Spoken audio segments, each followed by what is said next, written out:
கொஞ்சம் கொப்பரையாகிடுச்சு.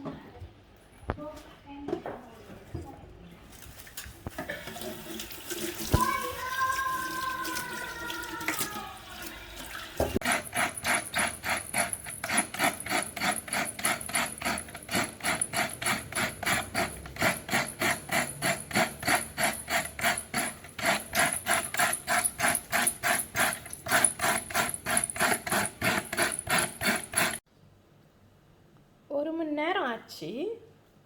இப்போ இந்த பருப்பு, கடலை பருப்பு நம்ம ப்ரெஷர் குக்கரில் போட்டு வேக வைக்க போகிறோம்.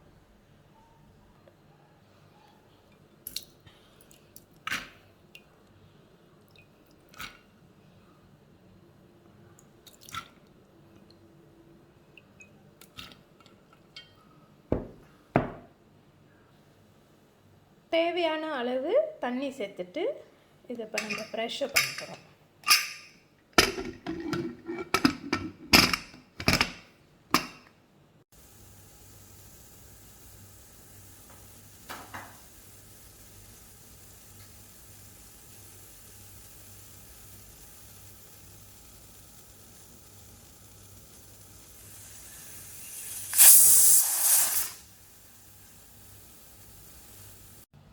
ஒரு 4 விசில் அடிச்சிட்ட பிறகு ப்ரெஷர் குக்கர் கூல் டவுன் பண்ணணும் ஒரு 10 நிமிஷம். அதுக்கப்புறம் அது திறந்தோன்னே இந்த மாதிரி பக்குவத்தில் இருக்கும்.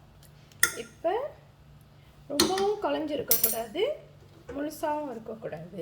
இப்போ நான் அதை வடிகட்டி ஒரு பருப்பை மட்டும் எடுத்துக்கோ. இந்த தண்ணி வேண்டாம்.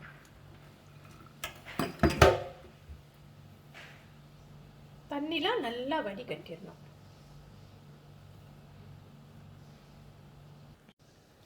அடுத்த ஜாமா பூரணம் செய்கிறதுக்கு உங்களுக்கு தேவை வெல்லம்.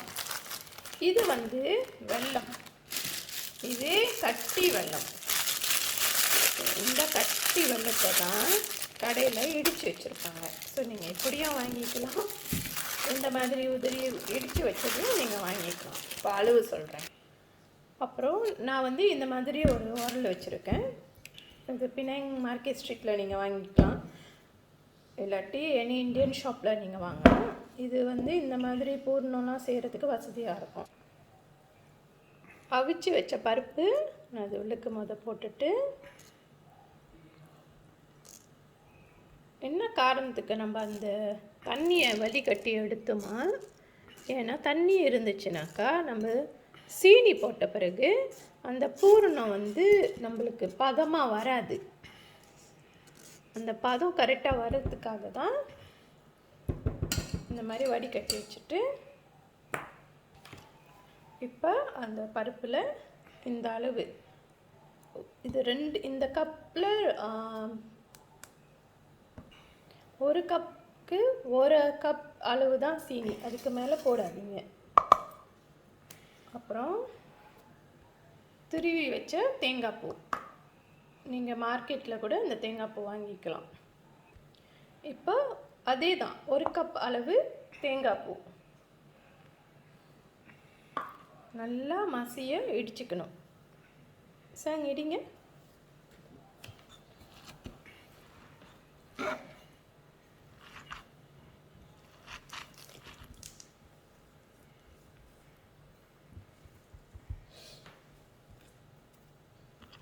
இப்போ ஒரு டீஸ்பூன் வீட்டிலே அரைச்சி வச்ச ஏலக்காய் பவுடர் வாங்குறதோட வீட்டில் உள்ள ஏலக்காவை ட்ரையரில் போட்டு சும்மா அரைச்சி சலிச்சு வச்சுக்கணும்.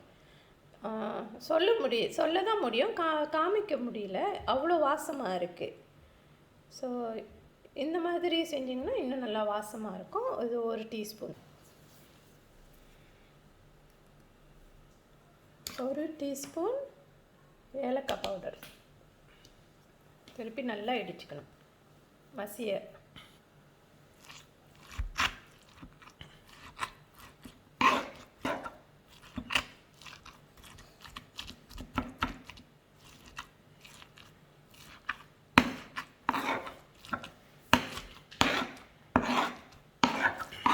உப்பு இவ்வளோ தான் நான் போட்டிருக்கேன்.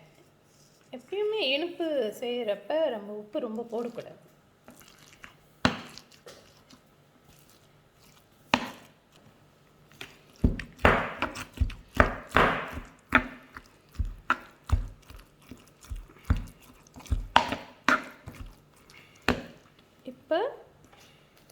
டேபிள்ஸ்பூன் நெய்.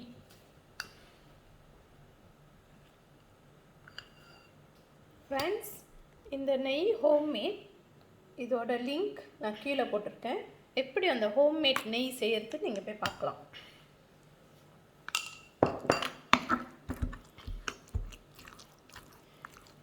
ஏன் பூரணத்துலேயே நம்ம நெய் கலந்துடோம்னாக்கா, அந்த மாவு நம்ம செய்ய போகிறோம்ல, அதில் வந்து நெய் நம்ம கலக்க மாட்டோம். ஸோ அதனால் அந்த நெய் டேஸ்ட் வேணும்னா நம்ம இதிலே கலந்துடணும், இல்லாட்டினாலும் பரவாயில்ல. இப்போ இந்த பதம், அப்படி நீங்கள் இந்த பதத்துக்கு எல்லாம் போட்டு பிறகு கொஞ்சம் தண்ணியாக போயிடுச்சுன்னு வச்சுக்கோமே, அப்போ நீங்கள் என்ன செய்யலாம், இது ஒரு டப்பாவில் போட்டு ஃப்ரீசரில் வச்சுருங்க. ஒரு பவுல்லையோ அதுலேயோ போட்டு ஃப்ரீசரில் வச்சுட்டு கொஞ்சம் நேரம் சென்று எடுத்து அதை நீங்கள் வச்சு வச்சு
அரிசி இன்னும் ஈரமாக தான் இருக்குது, லேசாக ஈரமாக இருக்குது.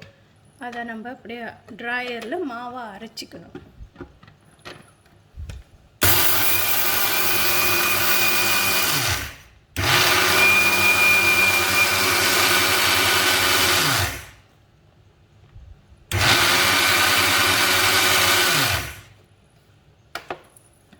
இப்போ நல்லா மெலிசான சல்லடையில் போட்டு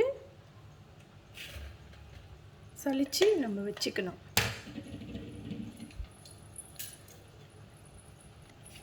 இப்போ நீங்கள் கேட்கலாம், ஈரமான அரிசியை அரைச்சா எப்படின்னு. ஆனால் அது கொஞ்சம் ஈரமாக இருக்கிறப்ப நீங்கள் அரைச்சாலும் இந்த பிளெண்டர் சூட்டில் அந்த மாவு கரெக்டான பக்குவத்துக்கு வந்துடும். நல்லா மெலிசான சல்லடை பாய்க்கணும். இந்த மாதிரி நல்லா சலிச்சு வச்சுக்கணும். நொய் அரிசியை வந்து திருப்பி நம்ம அரைக்க போகிறோம்.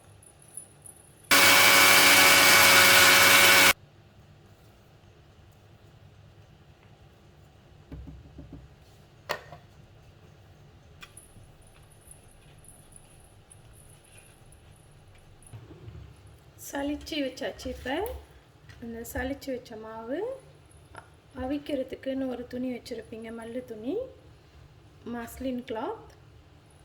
அதில் போட்டு நம்ம இப்போ ஒரே ஆவி தான் அவிக்க போகிறோம்.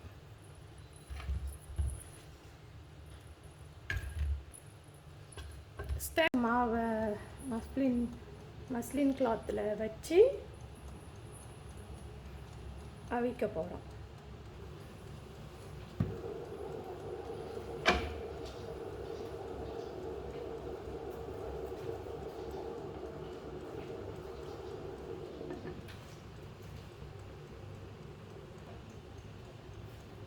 நான் ஒரு 5 நிமிஷத்துக்கு அவிச்சிருக்கேன். ஆஃப் பண்ணியாச்சு. இப்போ இந்த மாவை எடுத்து தட்டில் போட்டு காய வைக்கணும். ஒரு அவிக்கு இப்படி தான் வரணும். நீங்கள் ரொம்ப நேரம் அவிக்கக்கூடாது.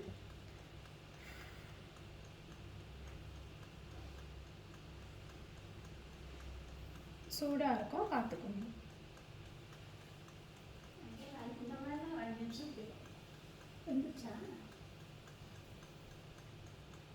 நல்லா வந்துடுச்சுன்ட்டு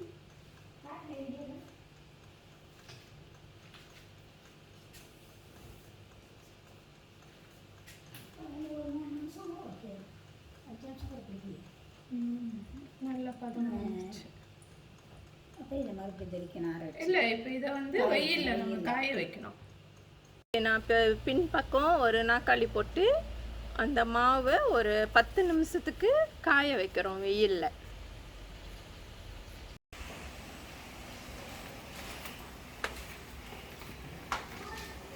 அரைச்சிட்டு காய வச்ச மாவை இப்போ நம்ம திருப்பி ஒரு முறை அதே மாதிரி அரைச்சிட்டு சலிச்சிட்டு அதுக்கப்புறம் தான் நம்ம கொழுக்கட்டைக்கு மாவை பிணைய போகிறோம். வாங்க காய வச்ச மாவை இப்போ திருப்பி அரைச்சிட்டு சலிக்க போகிறோம்.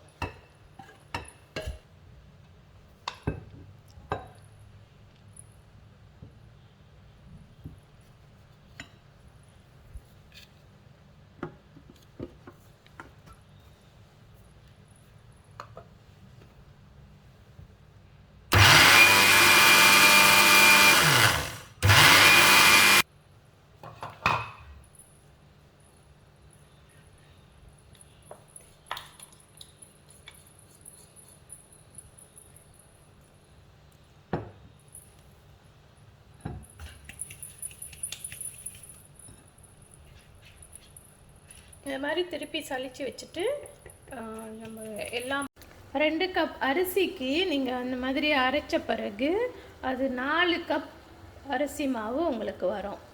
இப்போது அதுக்காக நான் வந்து 2 கப் தண்ணியை கொதிக்க வச்சு, இப்போ அந்த கொதித்த தண்ணியில் நான் ஒரே ஒரு டீஸ்பூன் உப்பு சேர்த்துக்கிறேன். அடைச்சிட்டு இந்த தண்ணியை தான் நம்ம மாவு பிணைய போகிறோம். இப்போ இந்த தண்ணியில் வந்து கொதித்து உப்பு போட்டு வச்ச தண்ணியை நான் 1 கப் தண்ணி தான் எடுத்துக்கிறேன். இப்போ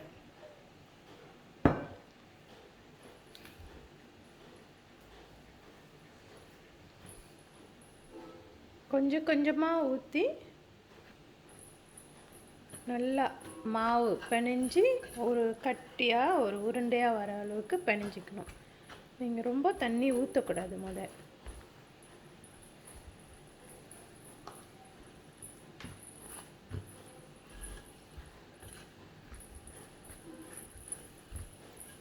இது 2வது கப். ஸோ 4 கோலை மாவுக்கு 2 கப் தண்ணி, சுடு தண்ணி சரியாக இருக்கும்னு நான் நினைக்கிறேன். இப்போ நான் வந்து 2 கப் தண்ணி போட்டாச்சு.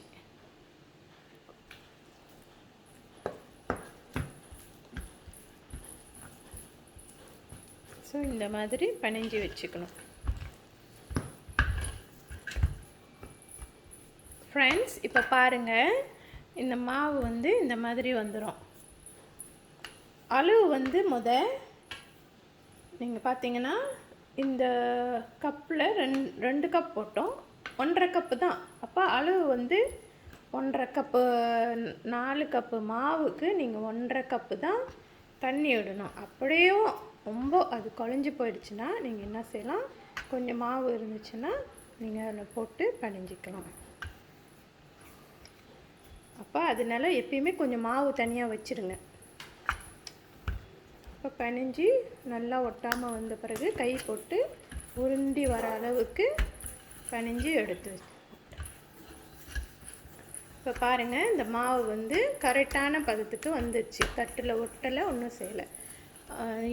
நெய்யோ எண்ணெயோ எதுவும் போடக்கூடாது, இப்படியே தான் வச்சிடணும். இப்போ நம்ம மடி கொழுக்கட்டை செய்ய போகிறோம். இப்போ இந்த மாதிரி சின்னதாக உருண்டை பண்ணி நம்ம வச்சுக்கணும். எத்தனை உருண்டை வருதுன்னு நான் இப்போ உங்களுக்கு சொல்கிறேன். இந்த மாதிரி உருண்டை ஒரு 15 உருண்டை வரும் 2 கப்புக்கு. அதாவது 2 கப் அரிசி 4 கப்பு மாவை ஆக்கிட்ட பிறகு 15 உருண்டை. இந்த அளவுக்கு இந்த சைஸ்க்குன்னா ஒரு 15 வரும். இப்போ அந்த பூரணம் வைக்கிறது எப்படின்னு நம்ம பார்ப்போம். இந்த மாதிரி இலை ஒரே அளவுக்கு இலை வெட்டிட்டு நம்ம இந்த பூரணத்தை தட்ட போகிறோம். பூரணம் வைக்கிறதுக்கு மாவு தட்ட போகிறோம்.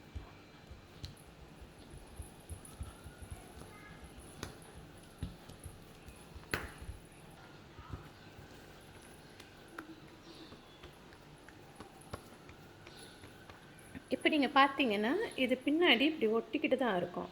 அது பற்றி நீங்கள் பிரச்சனை இல்லை, ஏன்னாக்கா அவிச்ச பிறகு அது தானாக வெளியே வந்துடும்.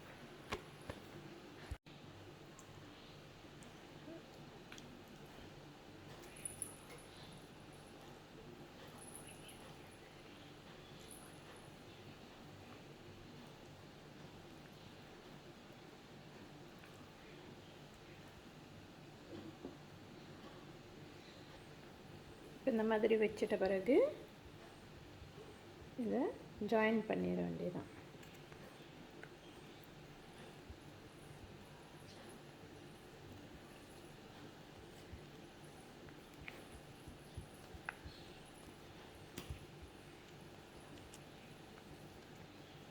இதை வந்து அப்படியே நம்ம அவிக்க போகிறோம். இப்போ பாருங்கள், ஸ்டீமரு ரெடி ஆகிக்காச்சு. டைமு 15 நிமிஷம் தான். 15 நிமிஷம் தான் நீங்கள் வைக்கணும். இந்த மாதிரி எல்லாம் நம்ம மடித்து வச்சிட்டோன்னே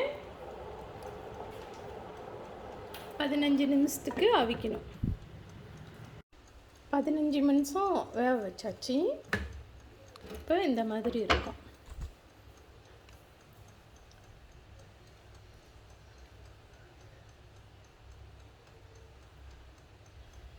பாருங்க,